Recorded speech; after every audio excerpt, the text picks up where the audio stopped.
You're watching the Chaos Protocol on Transplanar RPG, an all-transgender, people-of-color-led dark fantasy TTRPG show set in an original non-colonial, anti-Orientalist multiverse. If you like what you see, please consider pledging to our Patreon to support the show and get access to a patron-only after-show, early podcast episodes, GM notes, character sheets, and even the chance for your tabletop OC to cameo in our series. Thank you so much for watching, and enjoy. The Chaos Protocol is a dark fantasy series that may contain content that is triggering for some viewers. Content warnings for this episode include environmental collapse, apocalypse, grief, mourning, death of loved ones, and references to guns as weaponry and the loss of children. Arc 4, Episode 26. For Worlds We Lost. From Waiting for the Moon to Burn by Connie Chang.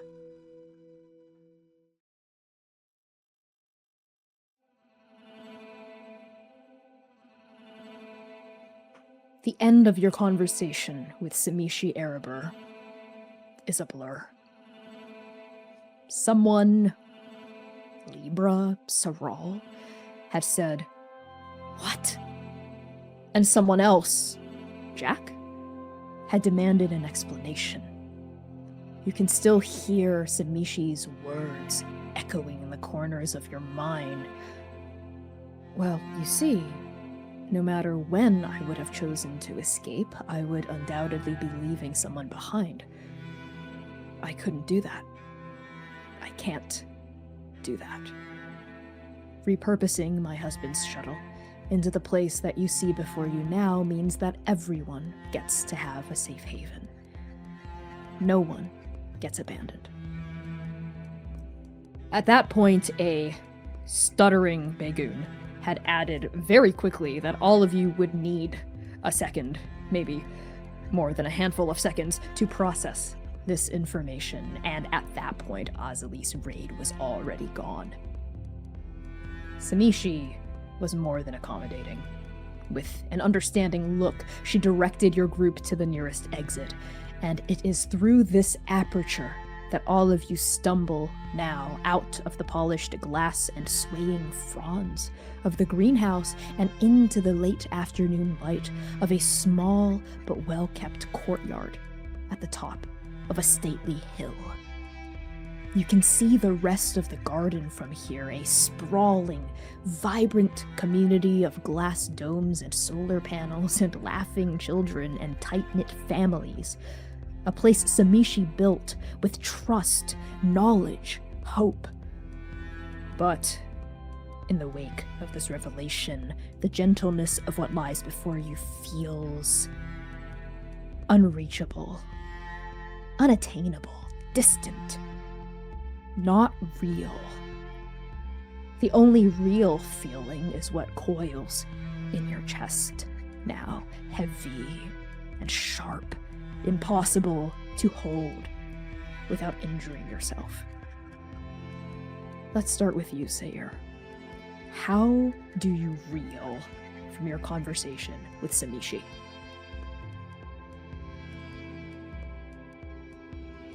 Seir feels at a loss, responsible for knowing, holding Doom's Omen. And Seir finds themselves just playing again and again and again at that knob, hoping that his creator, his father, would say anything else. Anything else. Of course he wouldn't, though. He wouldn't say anything else. There is nothing to say. Go back, there's nothing for you here. And Seir is now weighted with not only Nova's protection, but the tears, the mission. Police. Every time he sneaks a glance at Azalis, this broken, open wound, pain. Now he sees what Xainan had been alluding to, the person he wants to save. This is it. But fuck, what are we gonna do? How? I don't know. Running out of options. And Seir looks up at the sky. We're running out of time. Xainan, how do you reel from this conversation? You can't find north or south, up or down. Xainan found in Samishi Erebor the last thing he expected. A mirror. A painful reminder of who he used to be. And a sharp reminder from Azali's raid of what that caused. And those two things then point him in only one direction. As he looks around at the tears who have taken them in and cared for us. To the garden full of blossoming life. But most heartbreakingly, to Nova. Xainan looks at Yinghe, at Lumièra, and Seir. And all he can think is, I brought them here. And every shred of that feels like laying in the dust. And he is searching for an answer because a patron saint is not going to come and lift them out of this dust. So he has to start looking.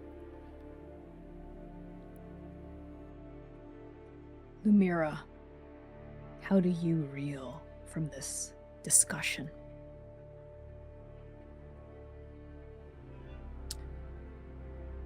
Lumièra doesn't reel. She plummets.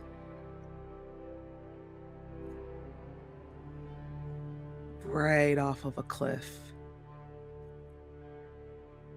What is there to do now?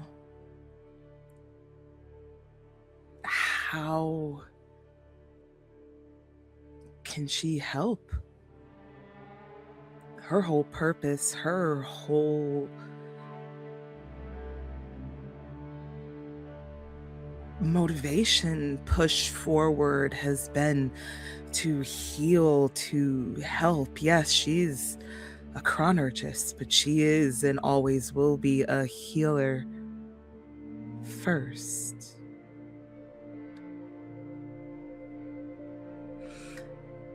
How do you make time to heal a wound that is not there?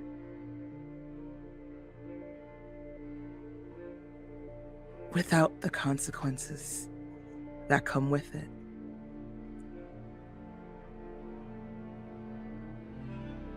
So she does what she always does. She swallows,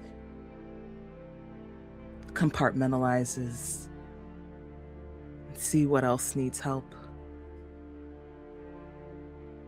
Not now. Zinnia, how do you reel?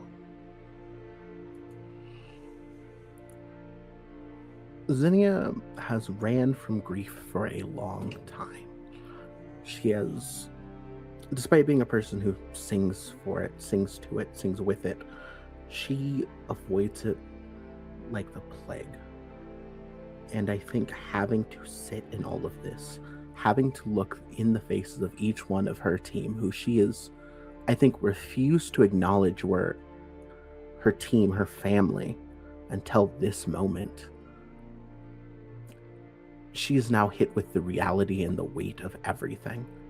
And I think in some ways, finding all of this out provides her clarity. Because when she looks in the eyes of every single one of the tears, when they try to ask her a question and she struggles and fidgets with her ring and she can't have any real words for them, she realizes she is back there to who she was 10 years ago. Losing Sochi, losing Cherry, and losing Juniper.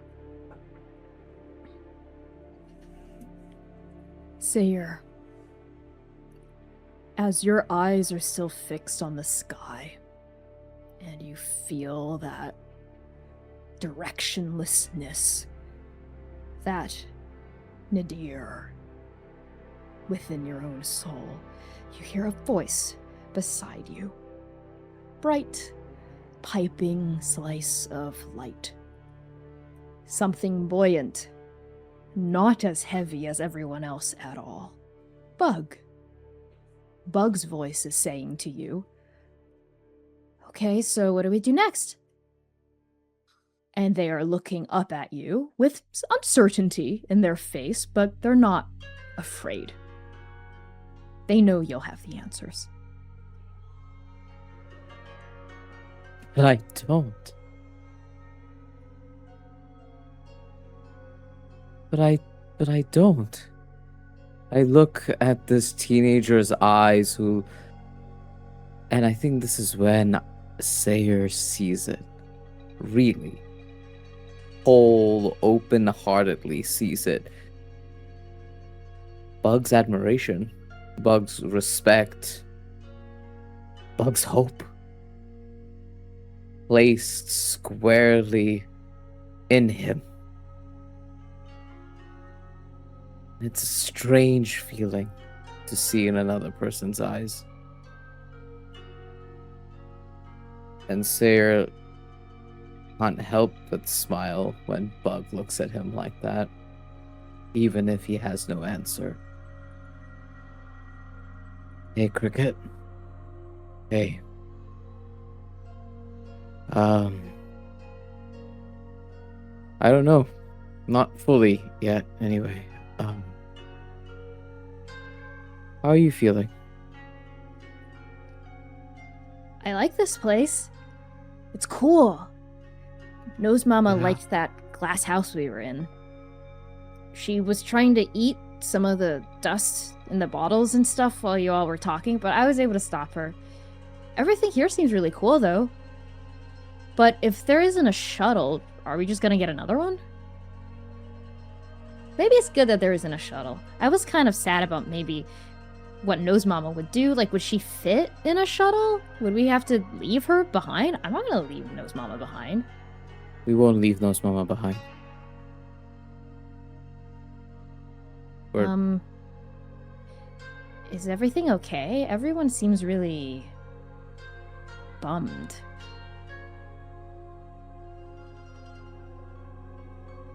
Sit by me, Cricket. Okay. And Bug sits. Sometimes things don't go into plan. And sometimes people don't know what to do about it. It's pretty hard because usually, like the folks in the tiers, like my own folks, we like our plans, even if they change.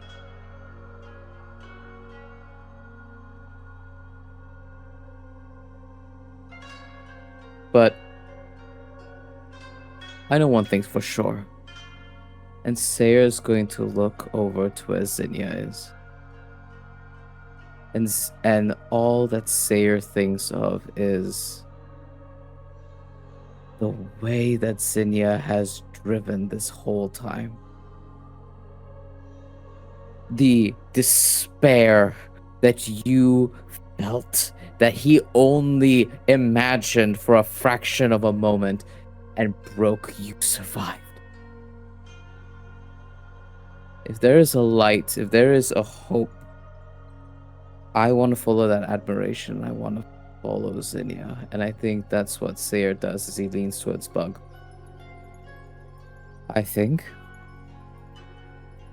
that Zinnia and all of us will find something. And you, and he puts his hand on Bug's head, ruffles it a little bit. You remember everything I taught you, right? Mm-hmm. Getting used to that weapon, yeah? Yeah. I like it a lot. It's still heavy, but it feels like a part of me. It is a part of you. And we will find something. together, okay? I'm not gonna leave you. Okay? I'm always with you. And he taps the top of Bug's head. Right in there. Bug laughs, and you see that uncertainty, which they had been trying to wave off and brush away with comments about nose mama and not being that concerned, you see that deeper uncertainty melt a little against the tapping of their forehead. And they go, okay, stop it, or I'm gonna tap you back. Then maybe we should go over to Zinnia, if Zinnia's gonna know what to do. Let's go to Zinnia. Look at you leading. Lead the way, Cricket. Okay. And Bug picks itself up and leads you to Zinnia. Seir, as you start to approach Zinnia, you walk past Xainan. Xainan, as you are responding to the revelations of Samishi Erebor, looking for answers, thinking about the path forward, where does your attention fall? Xainan looks around at everyone gathered, watches them reel. He sees Seir with Bug. And then he finally looks to Lumièra, looking for something. Honestly, anything. And then he remembers that horrible, inevitable... I'll remember this moment. I will always remember it. Even after everything. The look on her face. The way it felt like we were standing in the eye of a storm. I thought this was our chance to save everything. If only I knew then what I know now. To hold love is to hold hope. One of the most powerful fibers in the journey. What I thought was hope. It was pyrite. Fool's gold. Sure, it's beautiful, but it ain't real when you look any closer. Look closer, you fool. But I won't. I won't. I don't. In despair for my home that did not have a kind death. Despair for my loves whose joys and lives were taken from them. And despair for myself and the pains and burdens that I would not share. I will do. Something I will regret until the end of the journey. In my grief, I could not see another way. This is a tragedy. And like all tragedy, it is born from love and so much grief. But we cannot unmake our mistakes.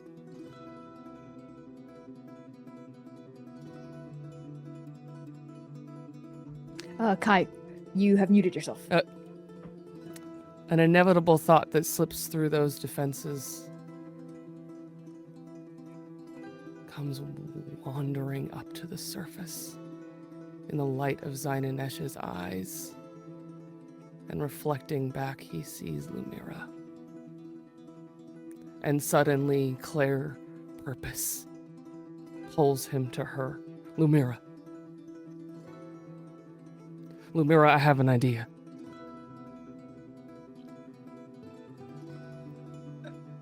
What?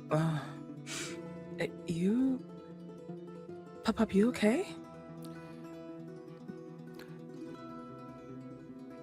He doesn't answer. He kind of looks to everyone again, just continuing to count heads like we did when we first landed here. No. But you said you went back to the past. Yeah. And he looks around at the shuttle broken apart all around us. At the people that we've grown to love and the ones we already loved by the time we crashed here. What if we could go back? What if we could go back before?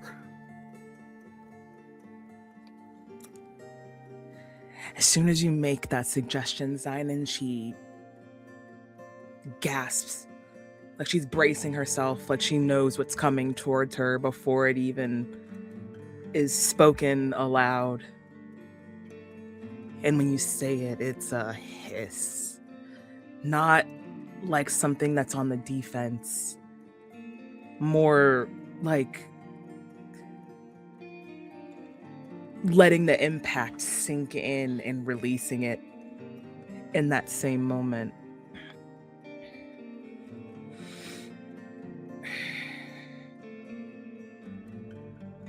And she kind of looks around, looks into space. Her mind keeps playing over and over. There is no shuttle. We're in the shuttle. That is how all of this here is sustained. Her eyes frantically bounce over everyone. Nova, the tears. Even just briefly for a minuscule second before it bounces back to you, Xainan. Her eyes land on Azel.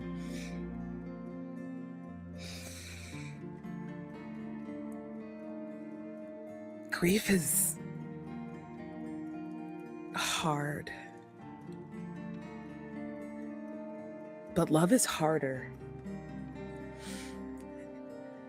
And love, if she knows nothing else, powers so much of the grief that she carries, that she wears, that she pushes through in spite of, or just because.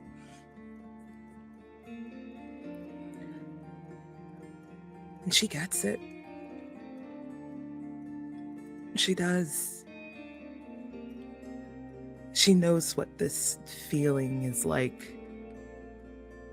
Not intrinsically, wholeheartedly, because there's bits of it she can't remember, but it's still there, that innate want.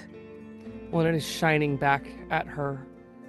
Because it isn't just hope for him, for the shuttle, for Keseki. Because inside is a grief that has held so tightly to the idea of what if we could save Tungal? What if we could save every person's home that ever walked through the door at LSSG?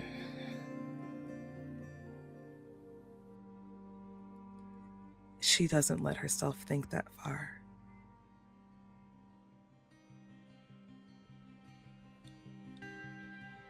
And she squares herself.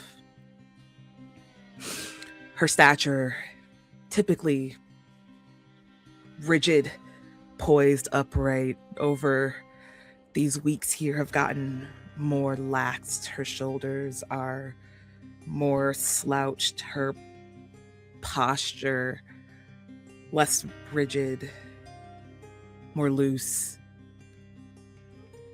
She runs her tongue across her teeth and sucks in a shaky breath. She meets your gaze out the corner of her eyes. Right now, not sure if she can even muster the courage to look you directly in your gaze. That's different for her. She's never shied from that for any of you. And in his eyes, there is unquestioning hope and faith that you, Lumièra, can do anything you set your mind to.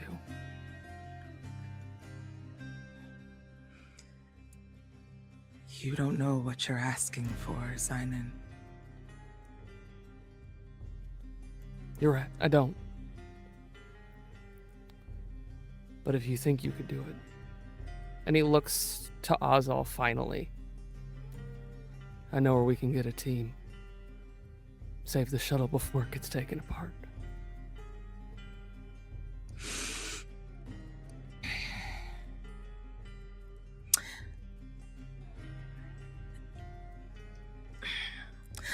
Lumièra kind of steps back at that. Her hands clench and unclench at her wrists.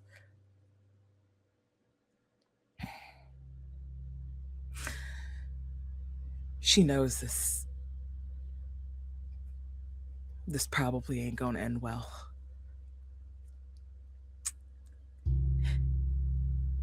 What you're asking for does not fix the problem. These are things that she knows, that she feels deep in her gut.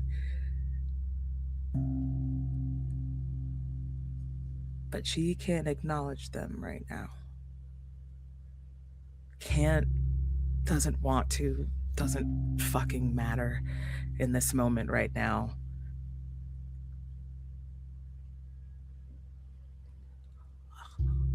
All she sees is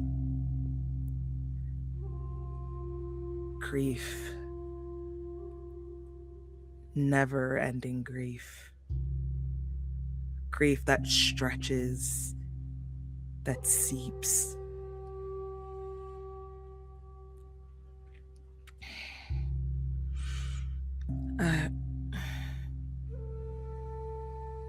Just let me think about it.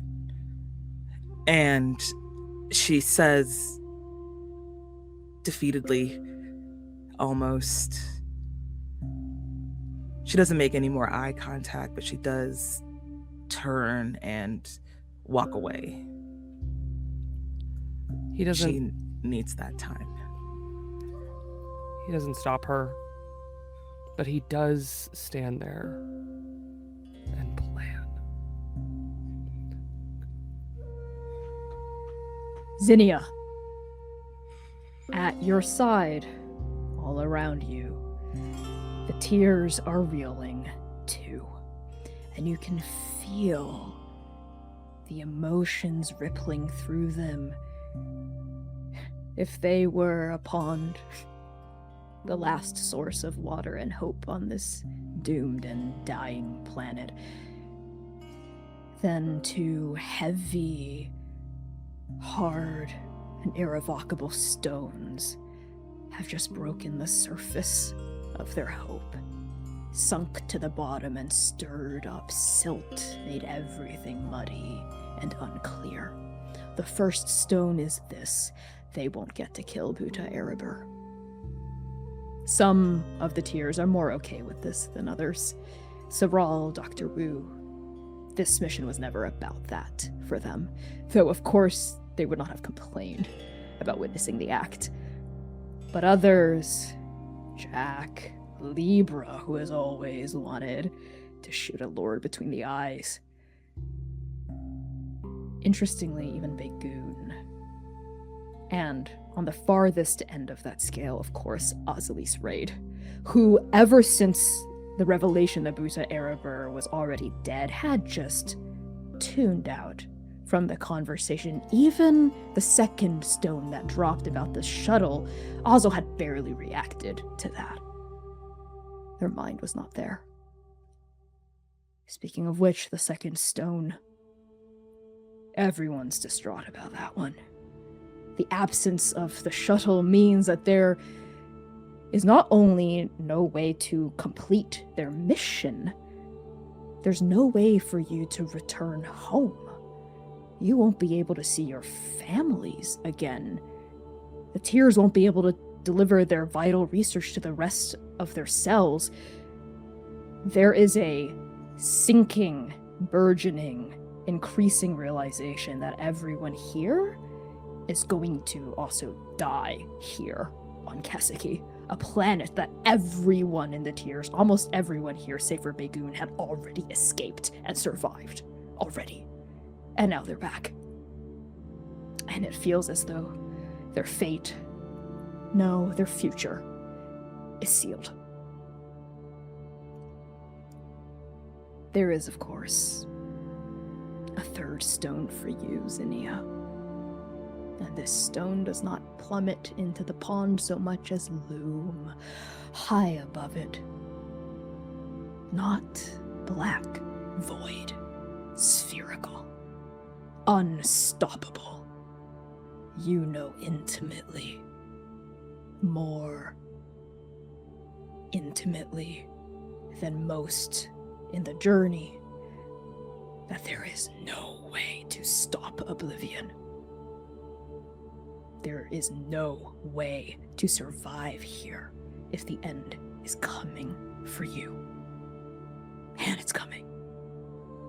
Sooner than anyone knows. Jack. Standing by your side. Grim. Jaw set. The fingers of her prosthetic arm clenched along the elbow of her organic one. And you see her looking at Ozzel's retreating form. Ozzel is stepping away from the group at large, going somewhere. And then Jack mutters halfway to themselves, but also to you. Damn. They really were hurting more than any of us knew, huh? More than even I knew. Maybe not more than you knew, though, Zinnia.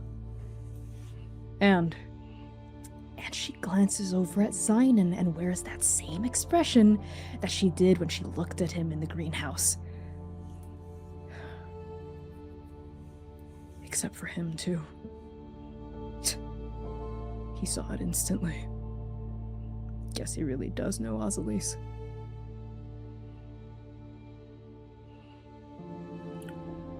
I think Zinnia can't really form words in this line of conversation. It is deeper, and like they're sitting in this grief that is deeper than this. Then this conversation can muster anything out of them. They give Jack the look they always give Jack, which is, you're right, but there's nothing we can do about it. Because ultimately, it feels so small it feels so small when the world will end and they're all stuck here. Zinnia can't even communicate that with the tears. That she knows about oblivion. She just has to hold that and give that look to anyone in Nova who would meet her eyes. But even then, that's not the tears, that's not her family. She is so painfully alone in this moment, holding all of this as she tries to keep it together for them. You're right, Jack. Ozzel's been hurting real strong. Now, and she takes a second and tries to collect herself and pulls any sort of strength she has in her. And when she has those moments of inner strength, she draws on her mentor, the closest thing to a parental figure out of everyone in Sunrise, Xochitl. What would Xochitl do in this moment? And I think Zinnia looks at all of them, meets their eyes, and blinks back tears before they have a chance to form.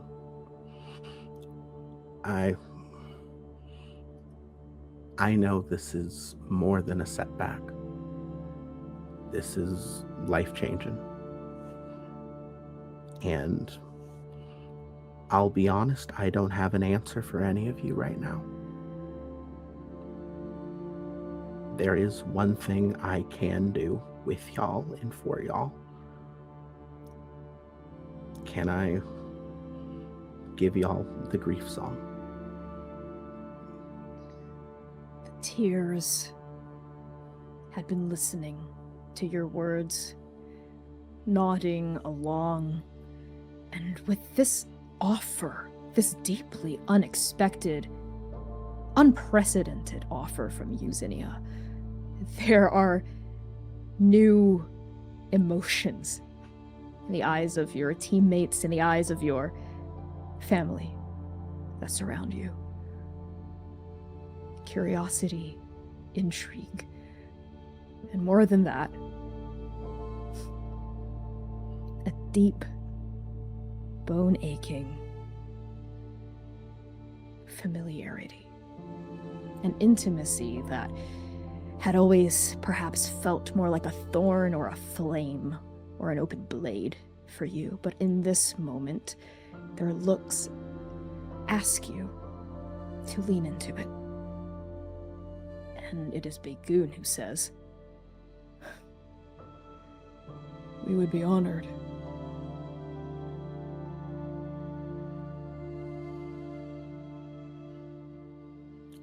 I think she nods almost meekly, as in accepting this graciously. It is the first time she is presenting this to someone she loves, people she cares about since Juniper. For everyone else, it was somebody who managed to fall in battle or something else. This is from somewhere, I think, deeper than she lets herself pull from. And I think for the first time in a long time, this song isn't rehearsed, it isn't practiced, it isn't perfect in the way that it has been, the way that Xainan even heard it when it was given to him. It is something raw and messy. And then I think she summons that magic that comes with it. And it comes forth. Can I?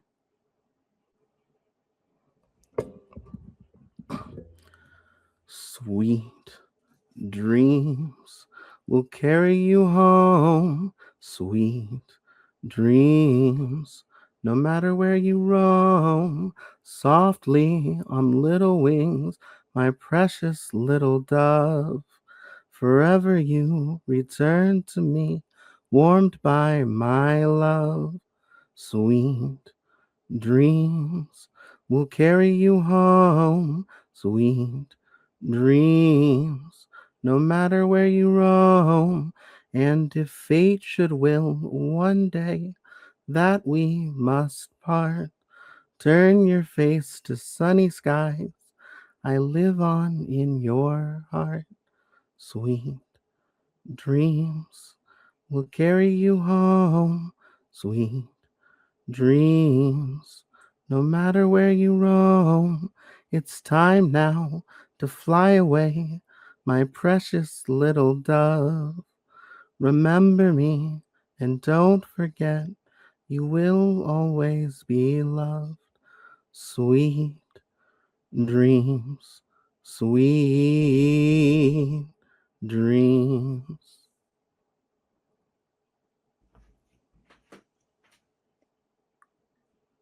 Lumièra, you hear this grief song alongside the rest of the tears.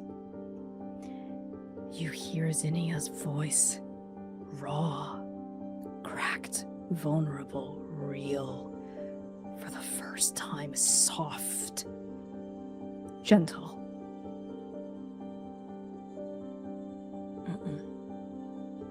Nope. No. Why do you flinch away?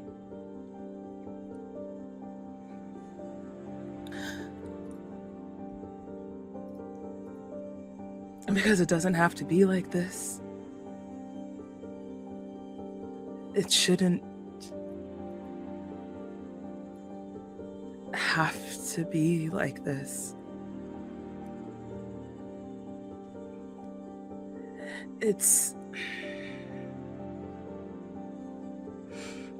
The song's too similar.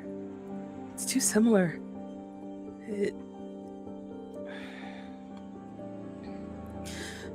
Lumièra has always seen the journey, and in a way that she understands now is a song. She understands that intrinsically that is part of her, that's part of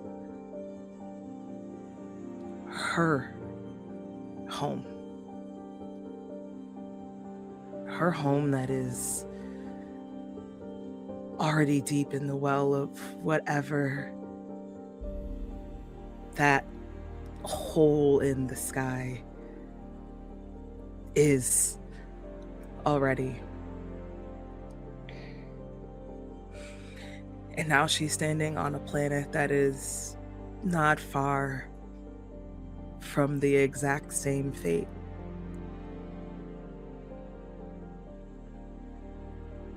Her dad asked her something impossible? No. Not necessarily.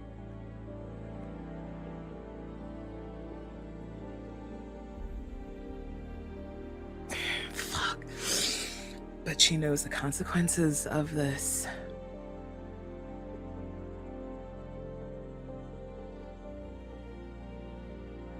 But she can do something. She can, right? But at what cost? What cost to her? What cost to what's left?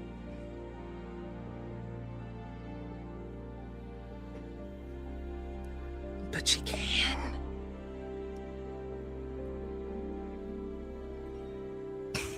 She can.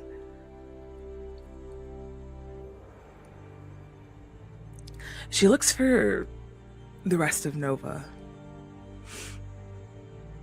And as she's walking towards where she sees Seir, she walks in typical Lumièra fashion, like she has a plan and is going to make it happen, but it's not, the walk isn't completely solid yet. Like there's still some hesitance behind it. Lumièra, you walk toward the rest of Nova, toward Seir and Yinghe, who are close together. And as you walk toward Nova, you walk away from Zinnia's grief song, away from the other song deep within you, deep within Tungal, that you cannot face right now. You walk away from the echo of your mother's voices in Zinnia's voice, in the half-forgotten memory of your home. And you walk toward a way forward that you will one day regret. I will. Seir.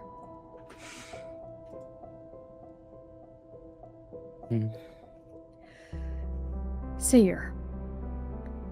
Bug had led you to Zinnia, to the Tears, which is also where Yinghe is. This entire time, she had found her way among the group of the Tears, and you had witnessed Zinnia's conversation with Jack. You had witnessed Zinnia's sharing of the grief song, and you had felt and heard what it sounded like as well, as do the rest of the Tears. How gentle it is, how vulnerable, how soft and intimate. How deeply, deeply sad. But not in a way that is unbearable. Perhaps if only one person were to carry this, if only one voice were to sing it forever, yes, the weight would be so heavy that a single mortal soul would be crushed beneath it. But here, shared among all of you, somehow the weight doesn't feel so heavy. And Zinnia. It's not just their memory you're drawing on. Or maybe it is, and the difference between a memory and a ghost isn't something so hard and fast after all, but you can feel them around you as you sing. You feel Juniper. You can sense their cocksure smile. See their toothy grin on the wind. Hear their voice underlaid across your own. You can hear Cherry, her voice, the timbre of it carrying all of you on her backs. You can sense her presence, steady and stalwart, like an oak tree, a cherry tree. And you sense them as well, of course, holding all of you in their arms, raising all of you aloft, their voice, Soshi. Presence, like a soothing wind, like a good death, a gentle death, a proper death. And when the final syllable fades into the dust, into the wind, Libra's crying. They didn't realize until you're done, and halfway embarrassed, they quickly wipe at their face. Stop it.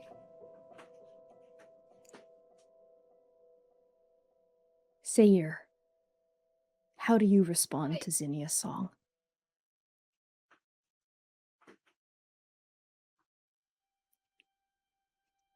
Sorry, there was a background noise. Seir weeps. Tears that fall past his face, down to the hand that rests on top, squarely on Bug's shoulders. And Seir, in this moment of softness, tenderness, holds Bug a little closer, and I think reaches closer towards Yinghe, his friend, his world. And in this moment, Seir feels the coil of Aragnis deep within him, that despair, that helplessness, that hopelessness, staring into inky black oil. But he's buoyed by the song. Just a little bit. Just a little bit buoyed from that. Is this it? Is this how the story ends? Is this all we are fated for? Is this the path we walk now? The thrash. Stand. Is this how the story ends? And Seir grips Bug and Yinghe a little tighter. Bug leans into you. Yinghe rests a slender hand against your shoulder and is looking up at you, her silver eyes gleaming in the setting light of the suns. And then, Lumièra. You sense her presence before you even hear her footsteps, rather uneven, almost erratic, as she approaches you.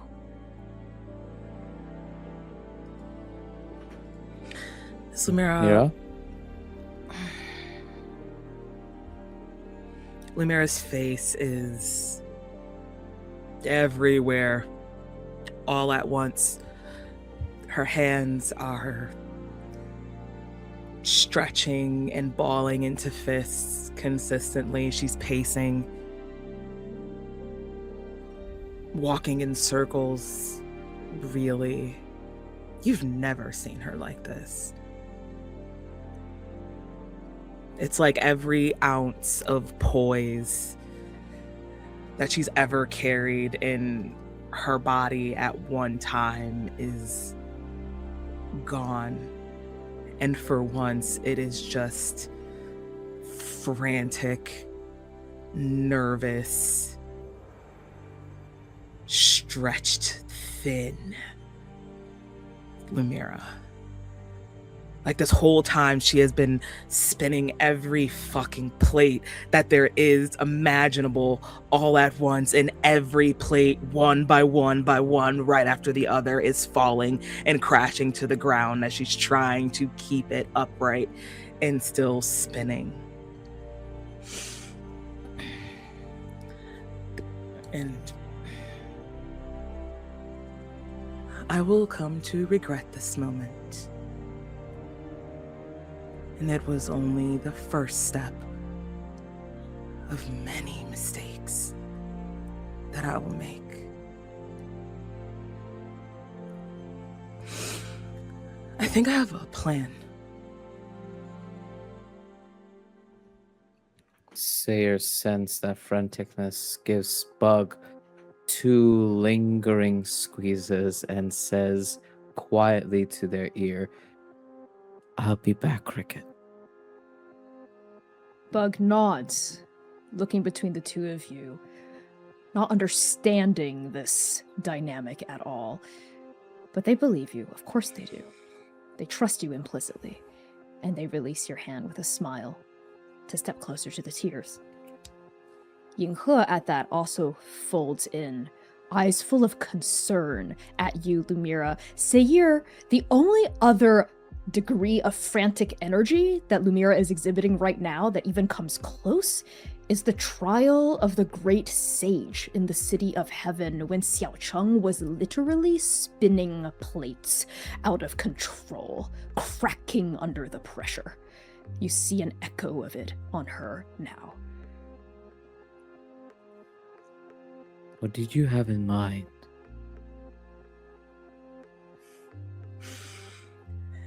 And she smiles. It's not a real smile. It's a desperate, tight smile. Like a smile like you know exactly where her brain is sitting at before she even has to open her mouth.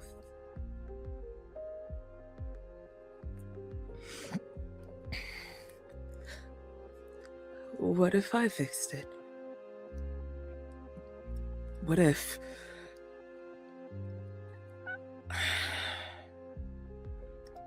And she stops herself, takes a deep breath, gripping her hands back and forth in front of each other, wringing them dry consistently in anxiety. Mira, look at me. What are you asking me?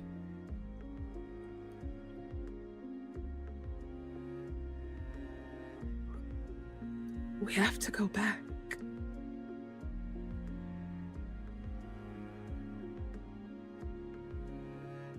Go back?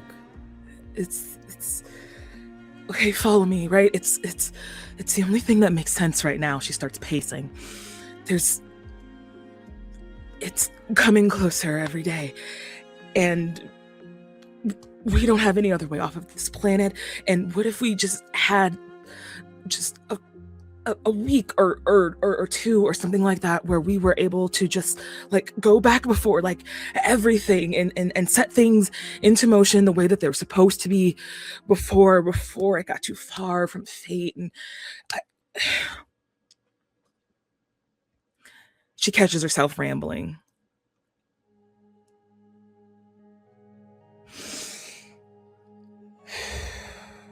It steals herself. I am the only one that can fix this. I'm asking you to come with me.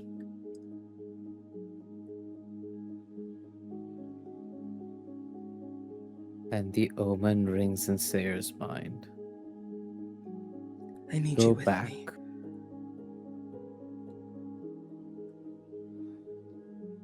There's nothing for you here. Now. There's nothing now for us here, but there can be. Something that itches in Seir's ribcage. It's something that twinges in the base of their antlers, but they can't. They don't know. They don't know yet. And Seir looks at you, glances over at Yinghe, and back to you.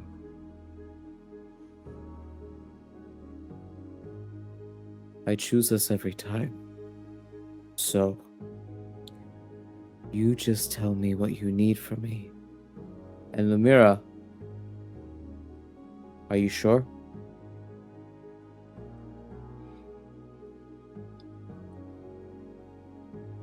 And for the first time, Seir, Lumièra is honest.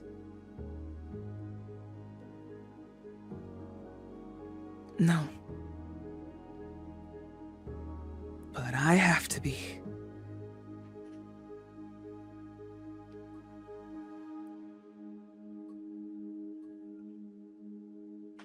And I see Seir nod. Whatever you want from me, it is yours.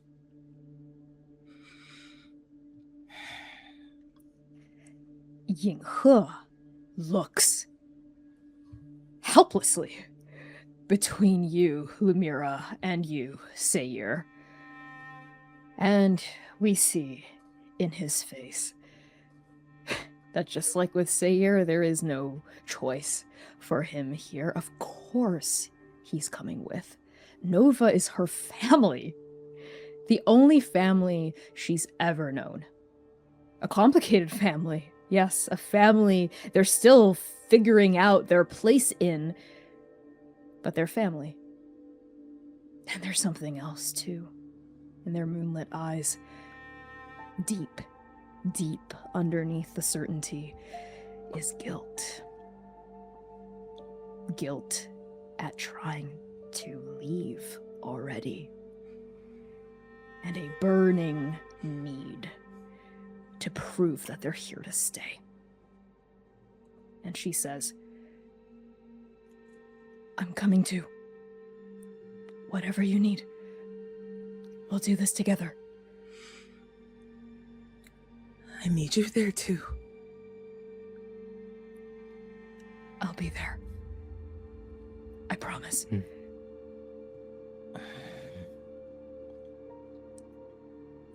And with that, Lumièra, Seir, Yinghe. You know, there's only one piece missing from your team. Xainan Esch. Zinnia. After Seir, Yinghe, and Lumièra step away from the tears in the wake of your grief song, you do feel the absence of one person. Azali's raid. They're not here. They're not in the courtyard. You're not sure if they heard the grief song wherever they were, but right now, you don't see them. I think they look around to the tears. Any of y'all seen Hazel? Bagoon's the one that raises his eyebrows at you and responds, You're the one that would know. You're the one that would know where they'd be. Yeah. I'm gonna go find them. All right. Don't be too long, Zinnia. Yeah. We'll be right here. Yeah. And I think Zinnia reaches in, like, her bag real quick and hands like a small journal of like the grief song. And just in case they want to practice it, go over it, to give them the space to work on that together in this time, just to share in all of that before she goes and tries to find Azalise Raid. Jack's the one that takes the journal on behalf of the rest of the Tiers. And everyone in the Tiers has already expressed their thanks to you, their gratitude to you after you finished your song, for sharing it with them, for teaching it to them. And there are soft looks and nods as you step up and away from the rest of the group temporarily. Where do you go to try to find Ozzel? I think there is a similarity in Zinnia and Azalise Raid. And Zinnia knows if she had been given the space and didn't feel the responsibility and the love of giving the Tiers this song, there's one place she'd go. As far away from other people as possible. And I think she goes and checks the wall.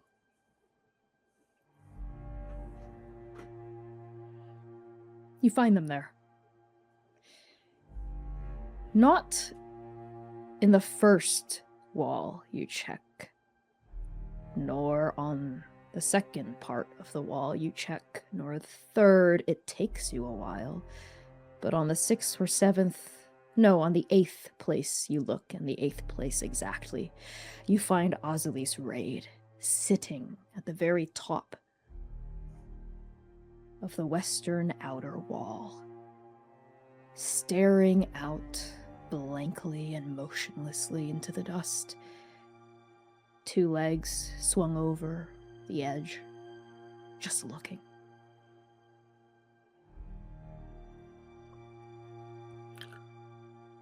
Zinnia finds her way up there. I don't think it matters much for the camera how. She's there. It takes her minutes at best the second she sees Azalise Raid. That is all her focus is right now. As you surmount the wall, as always, Ozzel doesn't acknowledge your presence, certainly not with words. There's just the breeze, much stronger up here than it is at the base of the wall, rustling through their dust-eaten clothes, through what little fuzz grows on their shaven scalp. And the bond, the connection, the similarity between the two of you, Zinnia, has always been unspeakable. Literally unspeakable, wordless. You've never needed to express how you felt, to express what you wanted or needed out loud to each other. Both of you have always just kind of known. And more than that, both of you have always just been soothed, stabilized perhaps, by the other's presence, the presence of someone so like yourself. How do you offer your wordless presence to Azalise Raid in this moment? Almost as if providing an entry fee. The first thing Zinnia does is place that shotgun back down, almost in between them for a second, of, you left this, I'm here.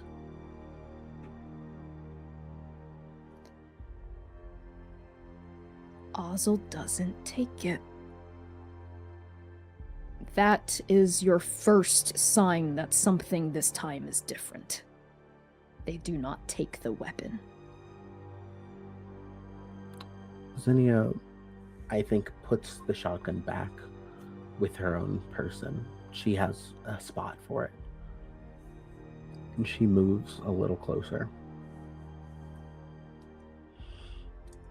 And I think she doesn't say anything for it's hard to tell how much time passes in their shared silences. It could have been 30 seconds, maybe more, maybe less. But Zinnia doesn't say anything for a while before looking at Ozelise and just taking in their form, their frame. Are they sitting different than they normally do? Yes. Yes, usually Ozelise Raid sits with purpose.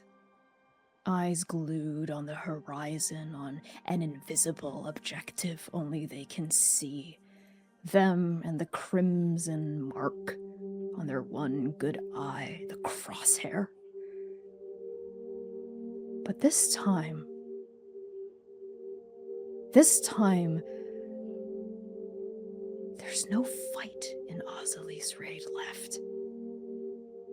They look empty. There's not even darkness in them anymore. There's nothing at all. A vacant gaze, looking at a memory you can't see. Not the dust. Not Buta Erebor. Something else. Someone else. That is your second clue. That something this time is different. And your third clue is the fact that Ozelise Raid speaks. And they say, I see her everywhere.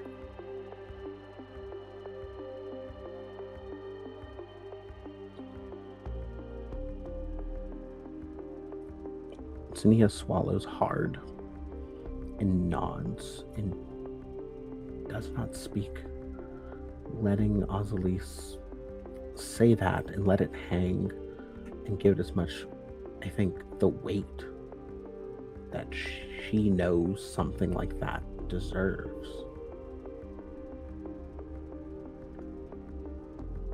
I think she looks over again and nods, and I think her eyes are watery. She has already had to shake off the feeling of her own loved ones, a thing that she has pushed away every single time she sings that song.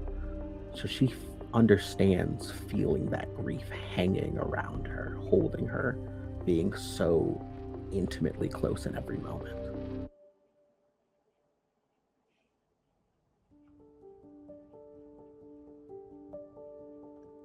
I also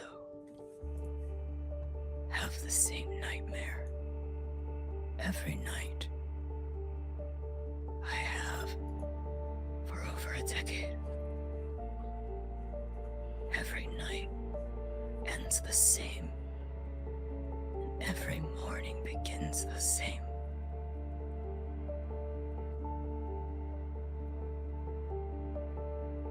After I left, I did not want anything. I did not need anything.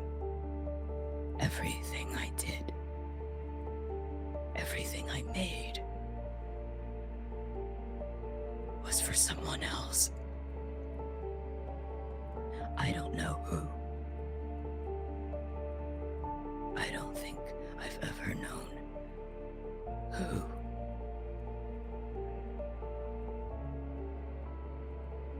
Someone that would outlast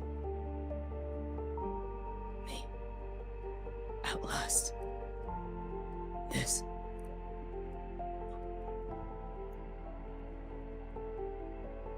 The one thing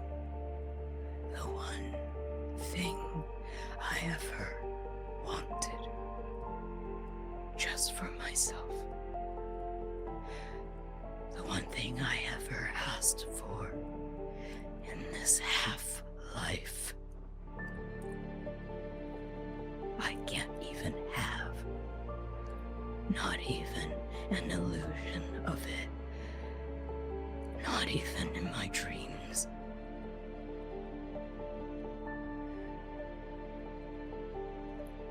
I think it's too much this time, Zinnia.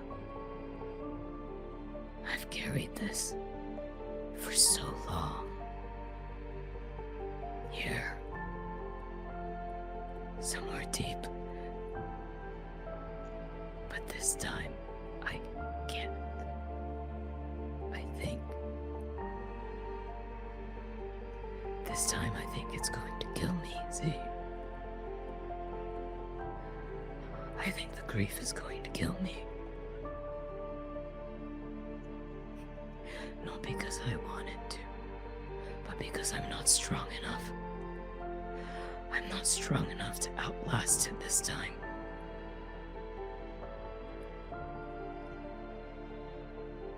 Can you stay with me? Until it does. And without hesitation, the first thing Zinnia has actually managed to say to Azali's raid is, of course.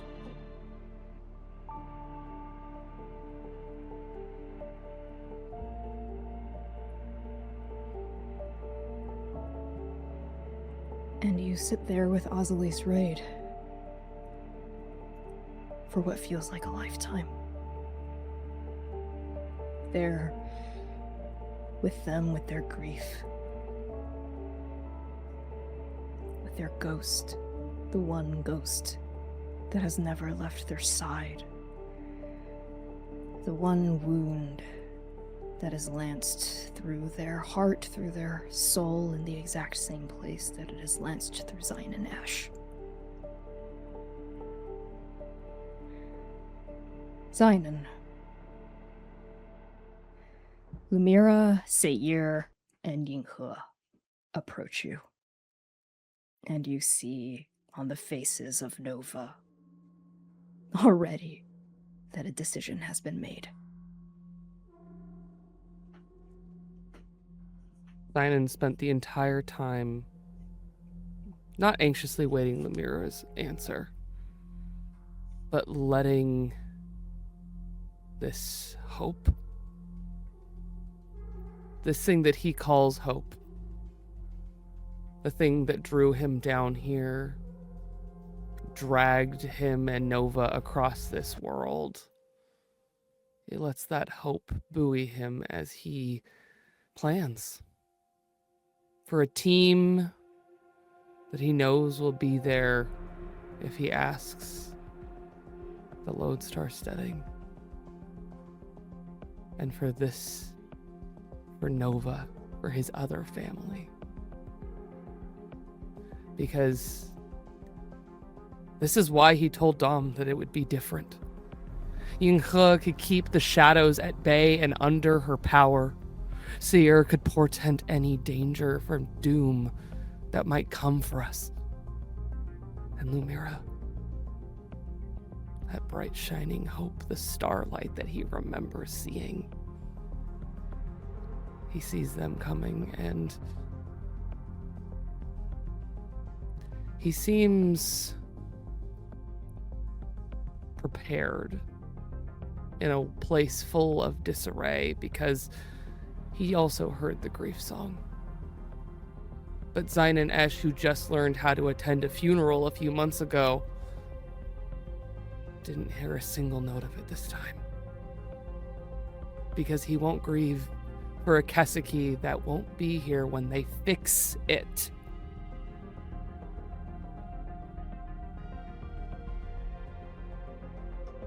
Lumièra, you lead Seir and Yinghe right to Pop. And you know you're gonna need privacy for what comes next. You'll need space as well as time.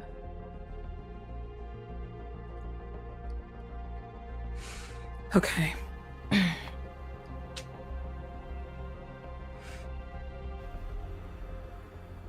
And Lumièra stops directly in front of you, Xainan, her hands flexing and balling into fists again as if she's teeming with an energy that she's still unable to expend.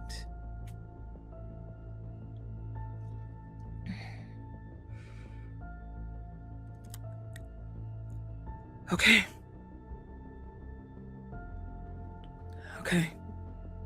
Okay. What do you need? Specifics. The most defined, specified, exact memories. What you can remember, what you can see, what you know. No guesses. No guesses. And he pulls out the maps that we recovered from Tower 19. Every shred of Keseki he has been carrying along this journey.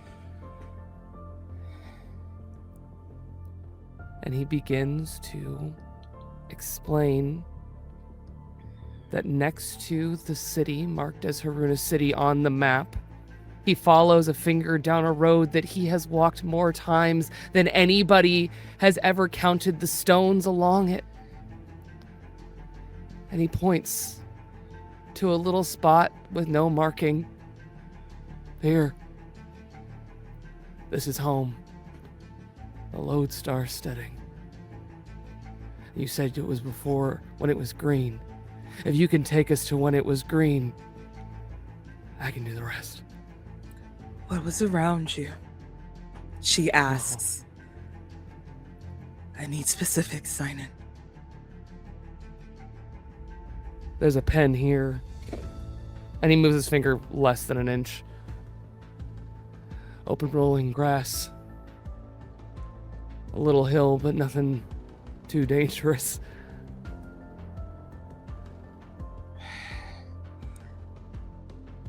Were there any trees around in Yes. that area? Yes. About 2 I said acres that way. specifics. There's a forest. There's a forest. Yes. And a fence. And he begins to pour through and draw out for you the image of a farm that he knows better than the halls of Trans. He's seen it in his dreams. Every dream. And he hangs on the top of it a single beautiful smile when he says, and this is the home. Probably shouldn't start there. Might startle him. Mm-hmm. And with that picture in mind, Lumièra builds this patch of road of Haruna Valley in her mind, exactly at that point that Xainan touched on the map. And she looks across the rest of Strike Team Nova, nudging with her head away from the rest of the tiers. And she holds her hands out. As you do so, Lumièra, Seir has been darting his head back and forth between Xainan and Lumièra and Xainan, knowing less and less. And he says, directed to one of you, hopefully, where do I fit in? What do you need? I need you to hold on to me. And listen. All of you. Listen, Seir. If you feel an omen, anything, I need you to keep us. And he looks to Lumièra. I need you to keep us safe.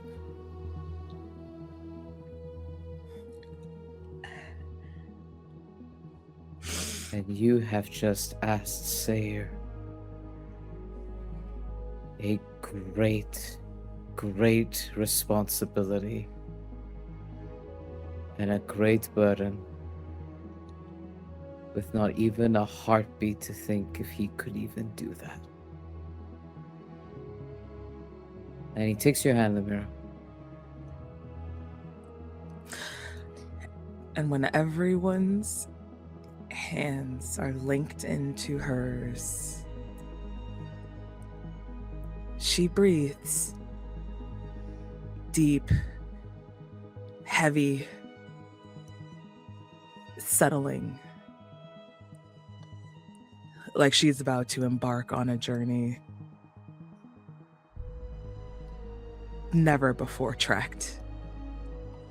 Lumièra, in one hand you feel Seir's hand, large, steady, calloused, firm. In the other you feel Xainan's, the hand of a man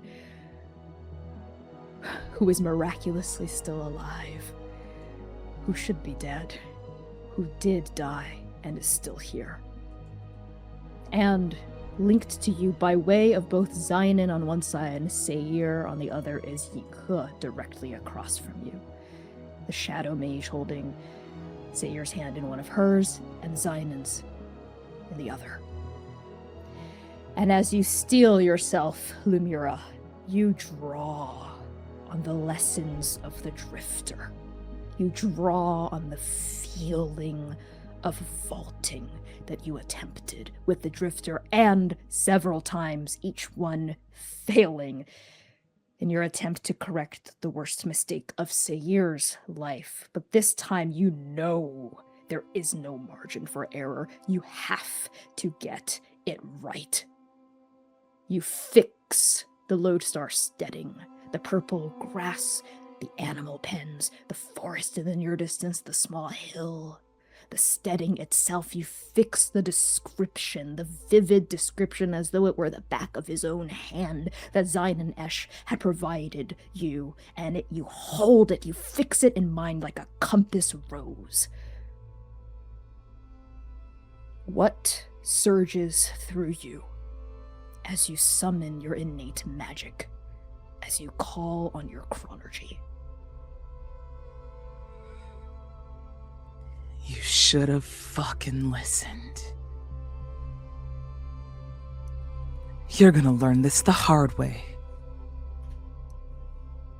Now watch what comes from this.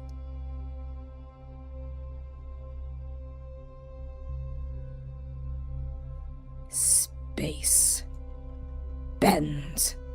Time inverts. The journey shakes, trembles, warbles, exhales in pain and hope and light and death and an ending against your bodies, which are also your minds, which are also your souls, and for a fragment of time, which is also an infinity, which has already happened and has never happened and will happen one day. You linger there in the place between then and now, what is and what could be, and then you vault.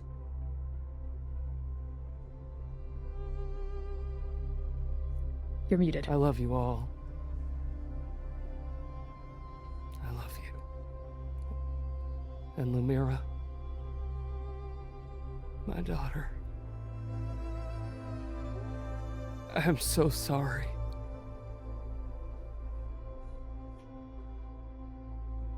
And we're gonna end the session there.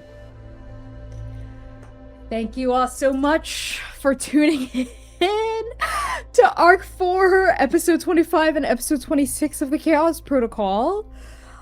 Let's do some much-deserved introductions, starting with our incredible guest star for the evening, Dare. Hi, hey, hello. Name is Dare. Pronouns she, they, they, it. Hey, that was the first time I ever fucking sang for an audience. Y'all are welcome. Terrifying. If you like what I do, like my voice, you can find me anywhere on the internet at Dare to Dream RPG. That is DARE, the number 2, DREAM RPG. And very specifically, if you like to hear my voice talk about movies, I'm going to humbly request you listen to my podcast with my partner and fellow transplanter alum, Quinn, Sapphics at the Cinema, which is a really incredible queer movie podcast. And we'll be talking about TVs that glow in the next few weeks for Pride. So bring your most cis friend to that viewing. And I'm going to throw it over to Val. Hi, everyone. I am Valiant Dorian, I suppose. I use he of his pronouns. You can find me all across the internet at Valiant Dorian or at also Spirit Bear. Please enjoy that lovely treasure I just set you on. And tonight, I have the distinct pleasure of playing Seir, who uses he, they pronouns. And yeah, just keep an eye on my socials for upcoming announcements for my werewolf anthology. But honestly, just get ready to get my heart and body wrecked in the next few weeks over here on Transplanar RPG, in the arc that kicks you in the head. And speaking of being kicked in the head, Kai, Xainan, go ahead. Hi. Hello. I'm Kai. You can find me everywhere as Estelle of Imladris. And yeah, wow. I'm sure doing stuff. I love you all. Not sorry. Samm? I'm also not sorry. Hello. Hi, everyone. I'm Samm Star, she, they, and the occasional they pronouns. Yeah, I mean, we did say this was the arc that kicks you in the fucking head, right? Get kicked in the head. Follow me all over the interwebs, more specifically where the butterflies do fly blue, at Lust for Life X. Boss, take us home.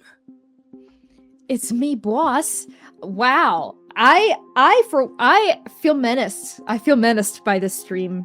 I, who've never done nubbin wrong, and I've only ever been gentle. Connie, nope, we're not. Nope. Nice fucking try. Liar. You can't prove it. You can't prove it. And I can't. I can't. I can't. I believe there's not a fucking there's not a full podcast stream and YouTube stream that goes years back that says otherwise. Huh? Didn't you get taken to court a few months ago? Yeah. And didn't you lose miserably? I struck a plea bargain. Okay. I ratted out all other evil GMs, and I got off scot-free. Okay. So another win for the criminal injustice system. So in terms of Arc 4. Some outro announcements. So we are getting close to the end of Arc 4. What? Which means that things are ramping up over here in production land, the land where seas roam free. Which means we are back to a semi-regular stream schedule. Hooray for mending bones! Hooray for horsey time! But we've also got some pretty huge plot points to wrap up before this arc comes to a satisfying conclusion. As I'm sure you all can assume, having just joined us and jumping back in time, we're doing time travel, baby! Which means that our next 2 Chaos streams are going to be special episodes. That's right, even more content for you all to slurp that up and enjoy. These special episodes are going to be following Strike Team Nova into the past, because time travel doesn't exactly align with how the journey normally works. That's right. After those 2 special episodes, we're going to have 3 more streams. That's right. Count them, read them, and weep. 3 more streams to bring us to the devastating and beautiful conclusion of Arc 4. Because it's gotta be wild, y'all. It's just more head kicking from here. So please join us next week, Saturday, June 6th. That's gonna be our first Pride Month stream, baby! First Pride Month stream! At 8 p.m. Happy US Pride? Eastern Time. That's well, we celebrate all shades of the queer experience, and our shades just happen to be really fucking sad, and we love it. So it's gonna be next Saturday, June 6th at 8 p.m. US Eastern Time, right here on Twitch and YouTube Live for the first of our time travel special episodes. And please trust me, you are not going to want to miss these. They're going to be plot crucial. Very, very plot crucial. Just extra stuff for you to slippy slurp up. So stay tuned on our Discord server and our social media pages for more teasers about what's coming up exactly and what you might be able to expect.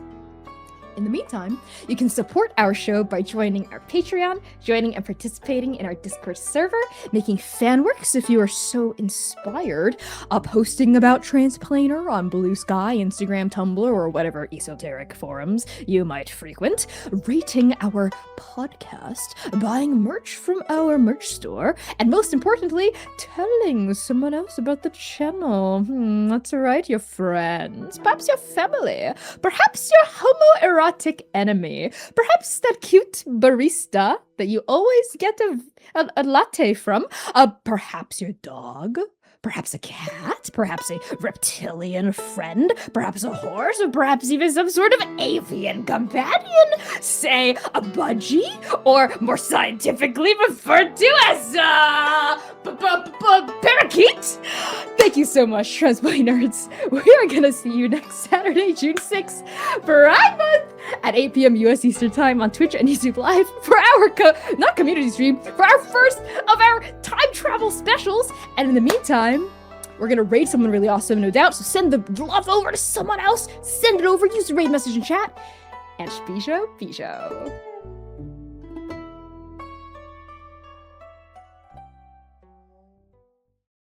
Howdy, Transplay Nerds! It is, once again, Sponsor Connie time. Arc 4 is proudly sponsored by Hero Forge, a website where you can design and print your very own custom miniatures. But you already knew that, didn't you? Because the spectacular Hero Forge has sponsored us every single arc so far. We've stuck together through all sorts of exciting updates, like Hero Forge Pro, statuettes, color-printed plastic, premium plastic, but now, it's time. It's time for one of the most exciting Hero Forge updates ever. Custom dice.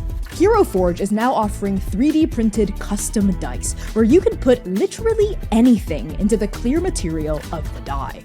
Each die is printed in the same layers as the item or character bust inside of it, resulting in a solid, perfectly weighted chunk of math rock. You decide the size, color, and shape of your die, the size and color of the numbers on top, and, of course, what the die contains. Put a frog in it. Don't die-lay! Visit bit.ly/transforge to design your very own custom miniature or custom dice today. Hello, Transplay Nerds! It's your favorite part of every Chaos Protocol stream. Sponsor Connie time. For Arc 4, we are thrilled to partner with the Working Families Party, a progressive third party in the United States building a multiracial coalition of working class people to make our communities a better place to live for everyone. The Working Families Party is fighting for universal healthcare, taxing the rich, and higher wages. If you're in the US and you want to make a difference in your community, I highly recommend checking out the Working Families Party and getting involved with your local chapter. In fact, let's take an action together right now to sign a petition by the Working Families Party to break up big media companies. This petition means a lot to us as indie actual play performers, telling authentic stories, fighting censorship, and resisting authoritarianism. Go to bit.ly/WFPtrans and add your name to the list. By signing this petition, you will join the Working Families Party's mailing list and receive opportunities to help them organize, educate, and fundraise. Let's build a better future together.